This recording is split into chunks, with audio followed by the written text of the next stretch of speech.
शनि जयंती मनाई जाती है। धार्मिक मान्यताओं के अनुसार ज्येष्ठ अमावस्या तिथि पर न्यायप्रिय, कर्म फलदाता सूर्य देव और छाया के पुत्र शनिदेव का जन्म हुआ था। इस विशेष दिन पर शनि देव की पूजा करने से साढ़े साती और शनि के अन्य दोषों से राहत मिलती है। जो व्यक्ति अपने जीवन में अनुशासन, संयम और परिश्रम का पालन करते हैं, उन पर शनिदेव की विशेष कृपा बरसती है। शनि जयंती पर शनिदेव को प्रसन्न करने के लिए ओम शन शनिश्चराय नमः मंत्र का 108 बार जप करना चाहिए तथा शनि चालीसा और दशरथ कृत शनि स्तोत्र का पाठ करना उत्तम रहता है। इसके अलावा कठिन परिश्रम, किसी के साथ अन्याय ना करें और धैर्य रखकर भी आप शनिदेव को प्रसन्न कर सकते हैं। तो आप सभी को शनि जयंती की हार्दिक शुभकामनाएं। आज की वीडियो में आप शनि देव की कुछ प्राचीन कथाएं सुनने वाले हैं। उम्मीद करती हूँ कथाओं को आप शुरू से लेकर अंत तक जरूर श्रवण करेंगे। तो चलिए आज की कथा शुरू करते हैं। ओम शन शनिश्चराय नमः। एक समय में स्वर्गलोक में सबसे बड़ा कौन के प्रश्न पर 9 ग्रहों में वाद विवाद हो गया। निर्णय के लिए सभी देवता देवराज इंद्र के पास पहुंचे और बोले, हे देवराज, आपको निर्णय करना होगा कि हम में से सबसे बड़ा कौन है।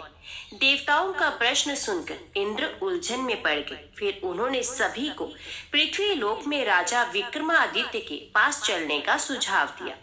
सभी ग्रह भूलोक राजा विक्रमादित्य के दरबार में पहुंचे। जब ग्रहों ने अपना प्रश्न राजा विक्रमादित्य से पूछा तो वे भी कुछ देर के लिए परेशान हो गए, क्योंकि सभी ग्रह अपनी अपनी शक्तियों के कारण महान थे।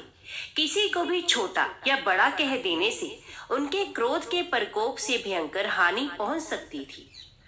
अचानक राजा विक्रमादित्य को एक उपाय सूझा और उन्होंने विभिन्न धातुओं से, जैसे सोना, चांदी, कांसा, तांबा, सीसा, रांगा, जस्ता, अभरक और लोहे के 9 आसन बनवाए। सबसे आगे सोना और सबसे पीछे लोहे का आसन रखा गया।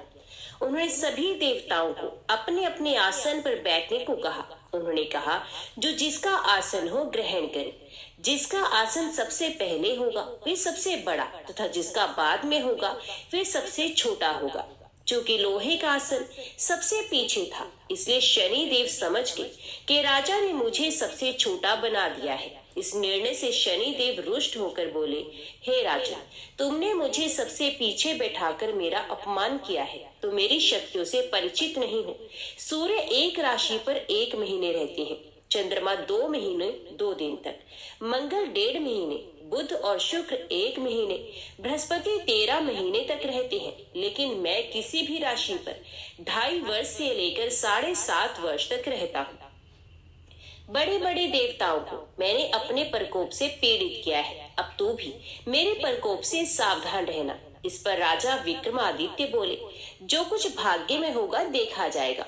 इसके बाद अन्य ग्रहों के देवता तो प्रसन्नता के साथ चले गए, परंतु शनिदेव बड़े क्रोध के साथ वहां से विदा हुए। कुछ समय बाद जब राजा विक्रमादित्य पर 7.5 की दशा आई तो शनिदेव ने घोड़े के व्यापारी का रूप धारण किया और बहुत से घोड़ों के साथ विक्रमादित्य के नगर में पहुंचे। राजा विक्रमादित्य उन घोड़ों को देखकर एक अच्छे से घोड़े को अपनी सवारी के लिए चुनकर उस पर चढ़ गए। राजा जैसे ही उस घोड़े पर सवार हुए, वे बिजली की गति से दौड़ा।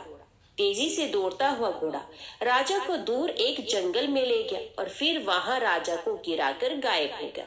राजा अपने नगर लौटने के लिए जंगल में भटकने लगा, पर उसे कोई रास्ता नहीं मिला। राजा को भूख प्यास लग रही थी। बहुत घूमने पर उन्हें एक चरवाहा मिला। राजा ने उससे पानी मांगा। पानी पीकर राजा ने उस चरवाहे को अपनी अंगूठी दे दी और उसे रास्ता पूछकर जंगल से निकलकर पास के नगर में चला गया। नगर पहुंचकर राजा एक सेठ की दुकान पर बैठ गए। राजा के कुछ दूर दुकान पर बैठने से सेठ की बहुत बिक्री हुई। सेठ ने राजा को भाग्यवान समझा और उसे अपने घर भोजन पर ले गया। सेठ के घर में सोने का एक हार खूंटी पर टंगा हुआ था। राजा को उस कमरे में छोड़कर सेठ कुछ देर के लिए बाहर चला गया। तभी एक आश्चर्यजनक घटना घटी। राजा के देखते ही देखते खूंटी सोने के उस हार को निगल गई। सेठ ने जब हार गायब देखा तो उसने चोरी का संदेह राजा पर किया और अपने नौकरों से कहा कि इस परदेसी को रस्सियों से बांधकर नगर के राजा के पास ले चलो। राजा ने विक्रमादित्य से हार के बारे में पूछा तो उन्होंने बताया कि खूंटी ने हार को निगल लिया है। इस पर राजा क्रोधित हुए और उन्होंने चोरी करने के अपराध में विक्रमादित्य के हाथ पांव काटने का आदेश दिया। सैनिकों ने राजा विक्रमादित्य के हाथ पांव काटकर उन्हें सड़क पर छोड़ दिया। कुछ दिन के बाद एक तेली उन्हें उठाकर अपने घर ले गया और उसे कोल्हू पर बैठा दिया। राजा आवाज देकर बैलों को हाँकता रहा।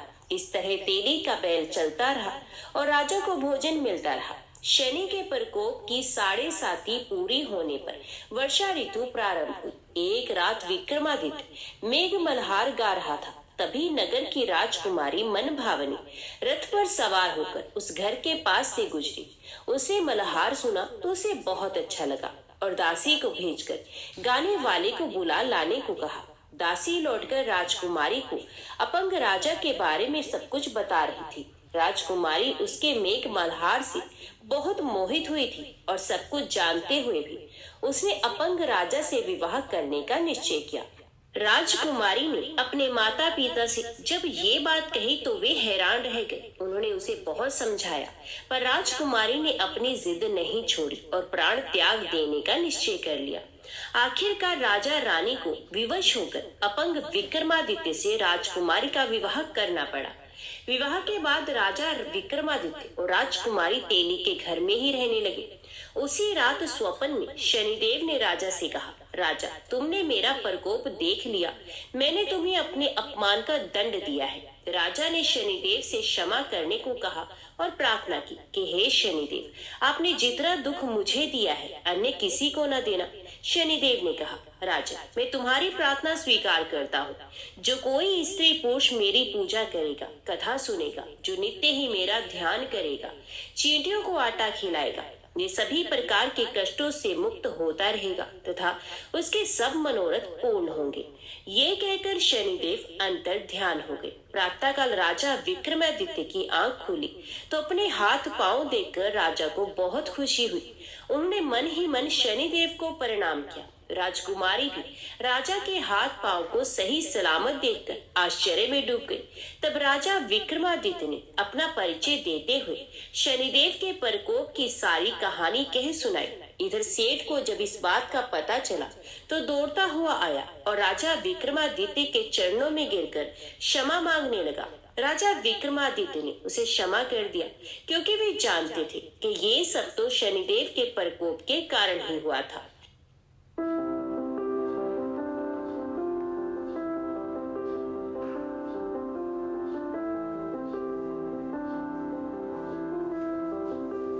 Hi, this is Kripa Dutishak. I'm the group CIO of Ambus. के प्रकोप के कारण ही हुआ था। सेठ राजा विक्रमादित्य को पुनः अपने घर ले गया और उन्हें भोजन कराया।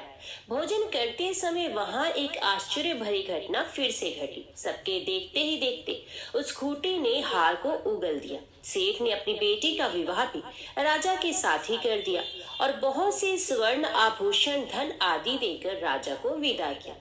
राजा विक्रमादित्य, राजकुमारी मनभावनी और सेठ की बेटी के साथ अपने नगर वापस पहुंचे तो नगर वासियों ने हर्ष के साथ उनका स्वागत सत्कार किया। अगले दिन राजा विक्रमादित्य ने पूरे राज्य में घोषणा करवा दी कि शनिदेव सब ग्रहों में सर्वश्रेष्ठ है।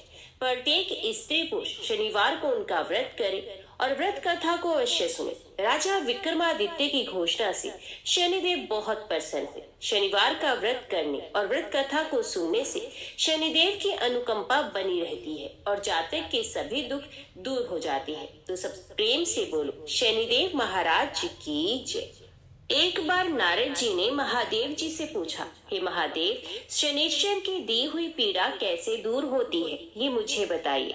तो महादेव जी बोले, हे देव ऋषि सुनो, ये शनिश्चर देवताओं में प्रसिद्ध काल रूपी महान ग्रह है। इनके मस्तक पर जटा है, शरीर में बहुत से रोए हैं तथा ये दानवों को भय पहुंचाने वाले हैं। पूर्व काल की बात है, रघुवंश में दशरथ नाम के एक बहुत प्रसिद्ध राजा हो गए हैं। वे चक्रवर्ती सम्राट, महान वीर तथा सातों द्वीपों के स्वामी थे। उन दिनों ज्योतिषियों ने ये जानकर कि शनिश्चर कृत्तिका के अंत में जा पहुंचे हैं, राजा को सूचित किया, महाराज इस समय शनि रोहिणी का भेदन करके आगे बढ़ेंगे। ये अत्यंत उग्र शाकट भेद नामक योग है, जो देवताओं तथा असुरों के लिए भी भयंकर है। इससे 12 वर्षों तक संसार में अत्यंत भयानक दुर्भिक्ष फैलेगा। ये सुनकर राजा ने मंत्रियों के साथ विचार किया और वशिष्ठ आदि ब्राह्मणों से पूछा, द्विजवरों बताइए, इस संकट को रोकने का यहाँ कौन सा उपाय है? तो वशिष्ठ जी बोले, राजन, ये रोहिणी प्रजापति ब्रह्मा जी का नक्षत्र है। इसका भेद हो जाने पर प्रजा कैसे रह सकती है? ब्रह्मा और इंद्र आदि के लिए भी ये योग असाध्य है। इस पर महादेव जी कहते हैं, नारद, इस बात पर विचार करके राजा दशरथ ने मन में महान साहस का संग्रह किया और दिव्य अस्त्रों से दिव्य धनुष लेकर रथ पर आरूढ़ हो बड़े वेग से वे नक्षत्र मंडल में गए। रोहिणी पृष्ठ सूर्य से 1.25 लाख योजन ऊपर है। वहां पहुंचकर राजा ने धनुष को कान तक खींचा और उस पर संहार अस्त्र का संधान किया। वे अस्त्र देवता और असुरों के लिए भयंकर था। उसे देखकर शनिदेव कुछ भयभीत हो गए और हंसते हुए बोले, राजेंद्र, तुम्हारा महान पुरुषार्थ शत्रु को भय पहुंचाने वाला है।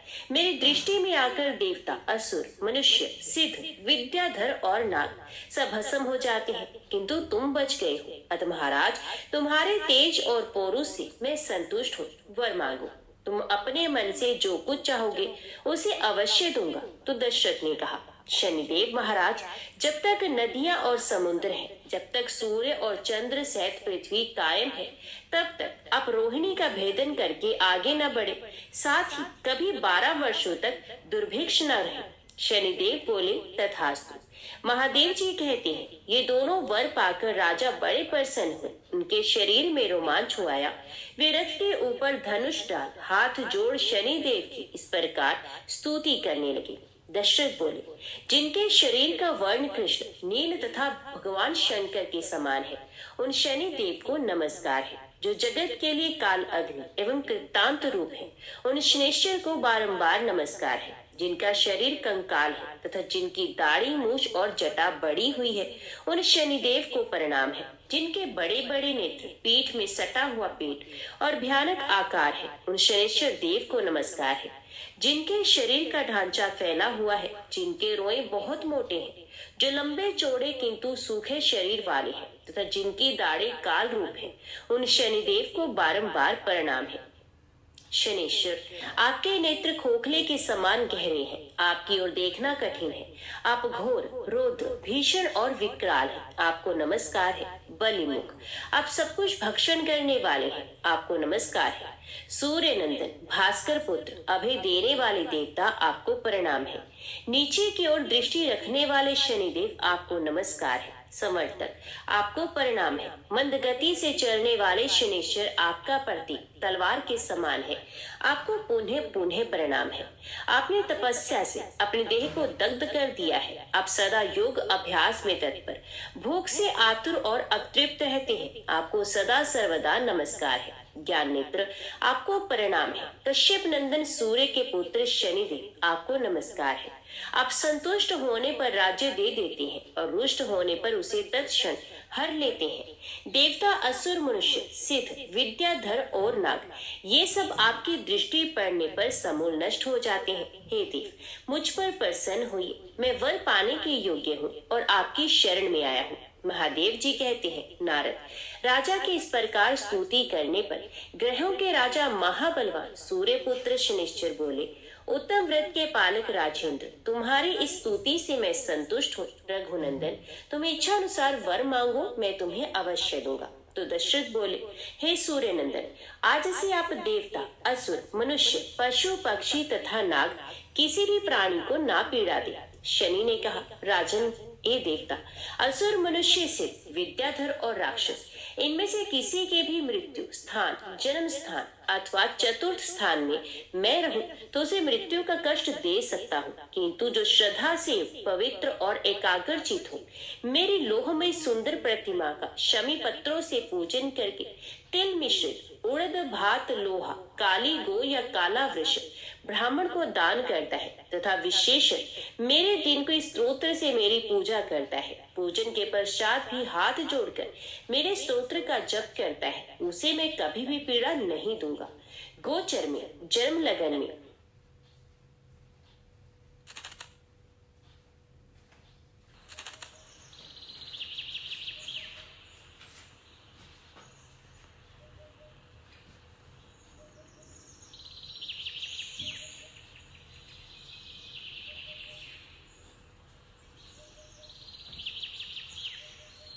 गोचर में, जन्म लगन में, दशाओं तथा अंतर दशाओं में ग्रह पीड़ा का निवारण करके मैं सदा उसकी रक्षा करूंगा। इसी विधान से सारा संसार पीड़ा से मुक्त हो सकता है।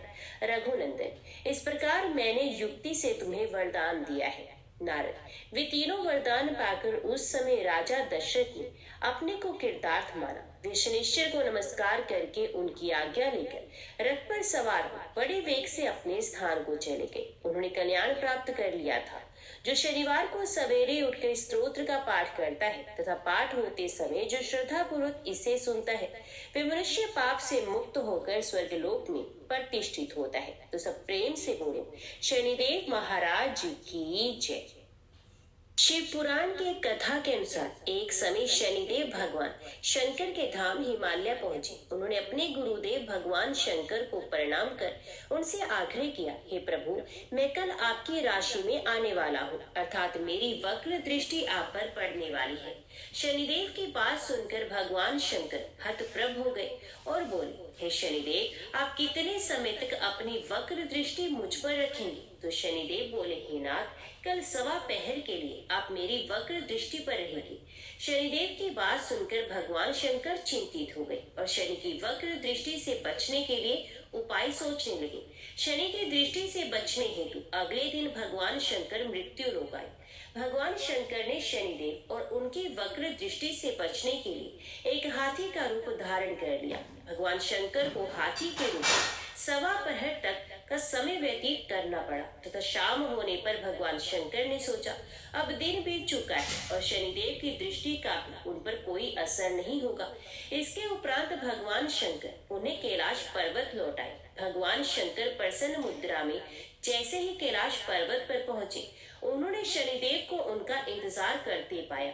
भगवान शंकर को देखकर शनिदेव ने हाथ जोड़कर प्रणाम किया। भगवान शंकर मुस्कुराकर शनिदेव से बोले, आपकी दृष्टि का मुझ पर कोई असर नहीं हुआ।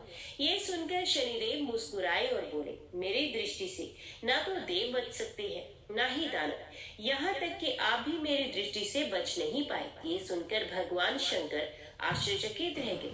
शनिदेव ने कहा, मेरी ही दृष्टि के कारण आपको 1.25 पहर के लिए देव योनि को छोड़कर पशु योनि में जाना पड़ा। इस प्रकार मेरी वक्र दृष्टि आप पर पड़ गई और आप इसके पात्र बन गए। शनिदेव की न्याय प्रियता को देखकर भगवान शंकर प्रसन्न हो गए और शनिदेव को हृदय से लगा लिया। तो सब प्रेम से बोलो, शनिदेव महाराज की जय।